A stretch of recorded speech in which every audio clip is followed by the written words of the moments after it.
Il suffit de sortir de Vendôme pour voir le paysage se transformer. En bord de chemin, le promeneur pourra passer sans le savoir à côté de poiriers hauts de parfois 15 mètres.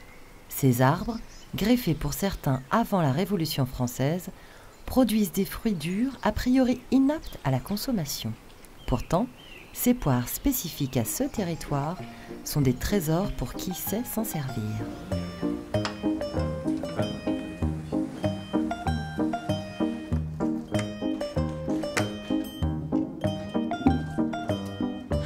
Guillaume, restaurateur passionné, et Ariane, vigneronne engagée, ont décidé ensemble de renouer avec une ancienne tradition, la fabrication du champagne de poire. Au mieux rapprocher, oui. Bon, on va faire un essai, on va voir. Les premières. L'idée, c'était vraiment de remettre à jour quelque chose qui existait déjà. Et ça va complètement dans ma ligne de ma philosophie de travailler mes vignes comme les grands-pères, de travailler donc avec le cheval, de faire du labour, de presser mes raisins, pas faire de l'œnologie, mais essayer de faire du vin avec juste du jus de raisin. Et là, on va essayer de faire du poiré avec du jus de poire, mais des poires spécifiques, la poire de loup que je découvre.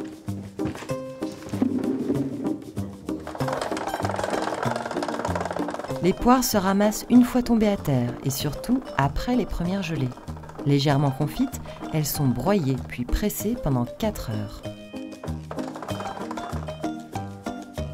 On sent qu'il y a toute une structure et une aromatique qui fait que derrière, avec l'expérience de goûter des jus de raisin et de voir la finalité en vin, là je vois déjà un petit peu le profil que ça va donner. Si ça part, ça va être vraiment très, très joli, très délicat. Et qu'en effet, on pourra mettre ça sur des plats.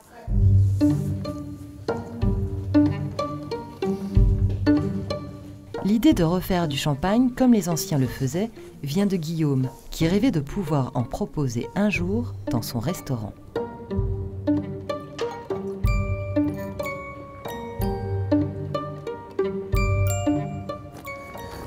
Ça promet.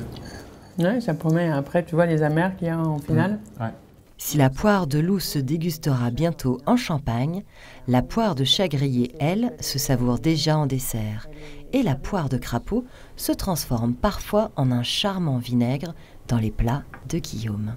C'est à l'image d'un territoire qui est bouillonnant, qui est le territoire que je connais ici. C'est on est plusieurs jeunes à s'installer en même temps dans des domaines très différents, mais en même temps qui sont extrêmement complémentaires. Et on est tous convaincus qu'il y a vraiment un terreau fertile pour pouvoir développer des choses et qui sont typiques de chez nous, qui sont très ancrées depuis des siècles ici. Et il y a juste en fait à faire ça pour pouvoir le réveiller, c'est génial.